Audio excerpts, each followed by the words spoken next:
All right. Well, hello, everyone.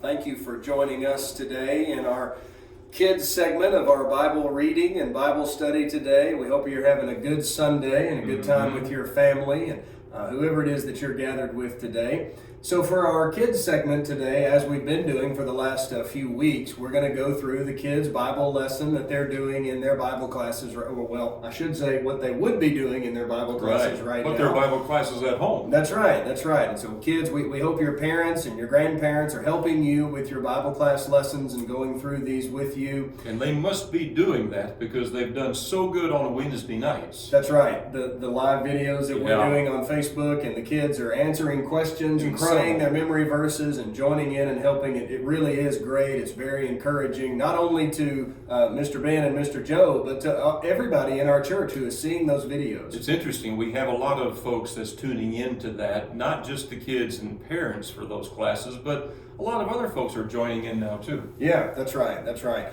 So, Mr. Joe, we in the second quarter, we're talking about being in the Lord's army, and being soldiers for God. And we're talking really about the conquest of Canaan and Joshua leading the people into the land of Canaan, taking over that transition from Moses to Joshua, the leadership of God's people.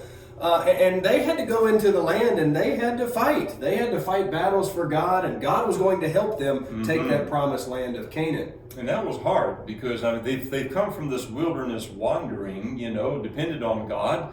And of course, they're still dependent on God, but now they're going to have to become soldiers. That's right. Now, the lessons in the early part of the quarter come from the book of Deuteronomy. And Deuteronomy is really a wonderful Old Testament book that not a whole lot of people know very much about. I know. And it's one of my favorite books. It's a great book. It really is. Yeah. Mr. Ben and Mr. Joe like the book of Deuteronomy because it's basically a book of sermons. It's basically a book of Moses preaching, and that's one of the reasons we like the book so much. That's but right. The book of Deuteronomy is the fifth book of the Old Testament. It is a part of the first 5 books of the Old Testament called the books of law. They're also called the Torah, also called the Pentateuch. Now, that's a big word that just means 5. Okay, so this is the 5th book of the Old Testament, but I think it would be good for us to try and remember the first 4 books of the Old Testament too. So we know that Genesis is the very first book of the Old Testament. And of course our kids can't answer in this video, but I think they would tell us what Genesis is about. What do you think they would tell us? Well, I'm hoping that they would say it's a book about beginnings, because there is where God's Bible story begins for us. And it covers some important things like creation. The beginning of everything. That's right. I think it would be good to say that the word Genesis means beginning. Yeah. And it's the beginning of creation. It's the beginning of humanity with Adam and Eve, the beginning of marriage and family with a home that they created. It's unfortunately the beginning of sin. That's right. And the beginning, though, of God's plan for remedying sin and saving us from our sin. So Genesis is a book of beginnings, and it talks about great characters like Abraham and Joseph others like that. Now, what about the second book of the Old Testament? What book is that? Remind me which one it is? Exodus. That's what it is. Exodus. And so if you were trying to remember Exodus, what is in that? What would come to mind? Well, what did you say about What did you say? Yeah, Exodus, it sounds a lot like exit. Exit. That's right. Exit. Yeah. They exit from Egypt when Moses led them out. Yeah. And so that's a good way to remember that. Moses leading the exit out of Egypt. Something else happened in the book of Exodus, though, that was pretty important. What was that? There is. Well, there's something about the law. Oh, that's receiving the law. Right, the law of Moses. When God spoke to them in the law of Moses, the 10 Commandments, all of that. Yeah. Book of Exodus is pretty full. And speaking of the law, that leads us to the third book of the Old Testament, which is the book of Leviticus. Leviticus has a lot to say about the law of Moses. It does. Really, in a lot of its chapters, is just a bunch of laws and the listing of those laws. But that's not it. There's some other things in the book of Exodus. Well, there's a theme in Leviticus that really stands out. I mean, it is a delivery of the law and some things like that. But being holy That was an important theme where God says, be holy as I am holy. So the people had to learn about being holy, and we can learn that from Leviticus as well. Yeah, that's right. So that's the third book of the Old Testament, which then leads us to the fourth, which is the book of Numbers, which gets its name because there's some numbers that are in the book. But what else is the book of Numbers all about, Mr. Joe? Well, there is the numbering of the people that takes place, and that's part of where the name comes from. But there was also the spying out of the Promised Land. Remember the 12 spies?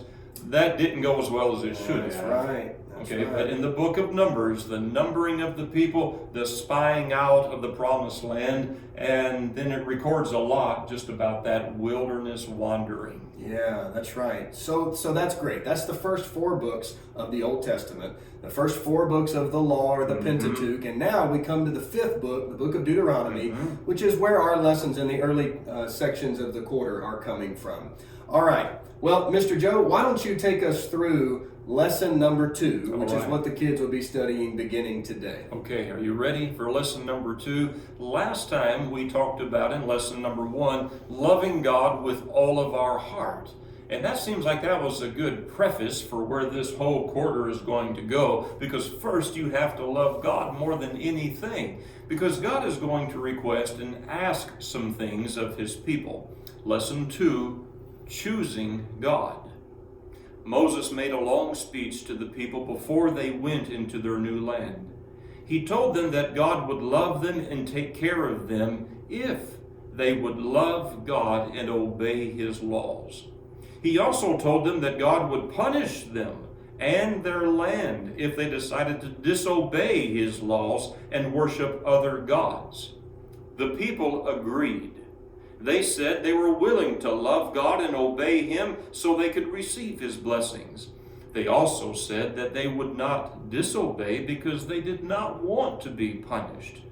When 2 people or groups agree to do things for each other, it is called a covenant. A covenant. This is something important for us to remember. So it was on this day that God made a covenant with his people. Even though Moses was speaking to thousands of Israelites, each one of them had to decide if he was going to love God or not. If one person decided to love himself more than he loved God, God would punish that person. God left the choice up to each person. If they chose to love God with all their hearts and obey his commands, then he would bless them in their new land. If they chose to not love God and chose to disobey his commands, then he would give them punishment. They had a choice. They could get blessings or curses from God. If you had been there, what would you have chosen? That's a powerful question. I think it's a really good question to ask.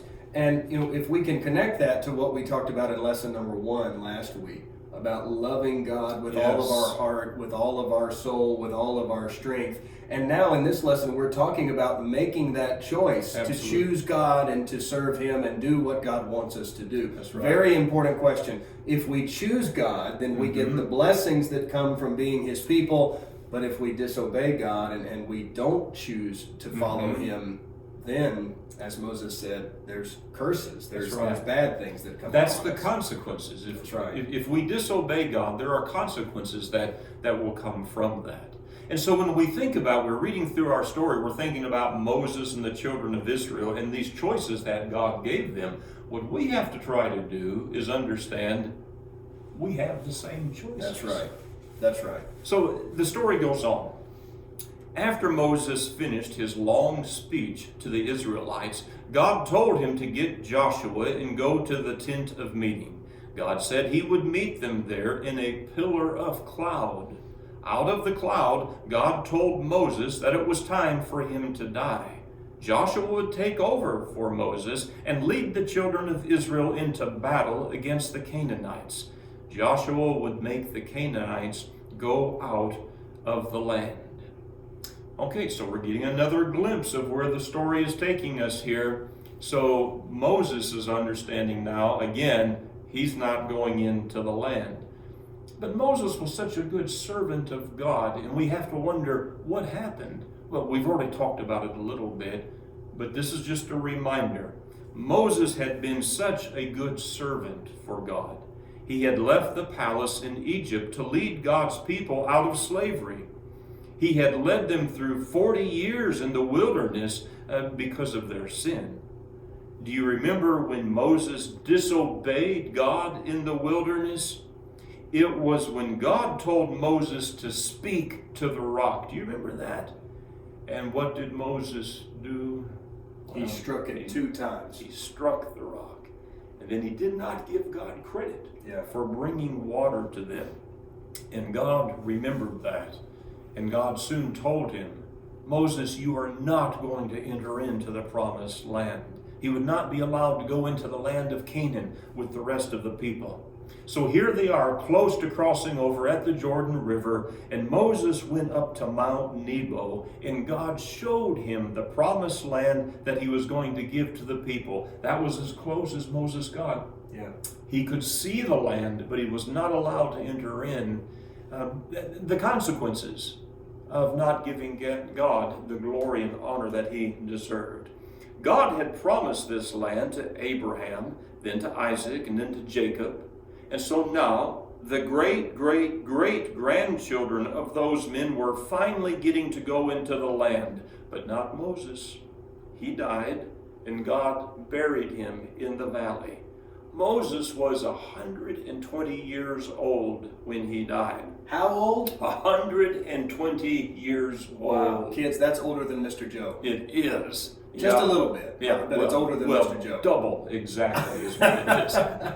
Yeah, that's a long time, you know. And we think about how faithful a man Moses was. Yes. How he obeyed God and how he led the people faithfully in these things. And he loved God and he tried to serve God all of his life. That did not change the fact that there were consequences when he did not glorify God, when he sinned.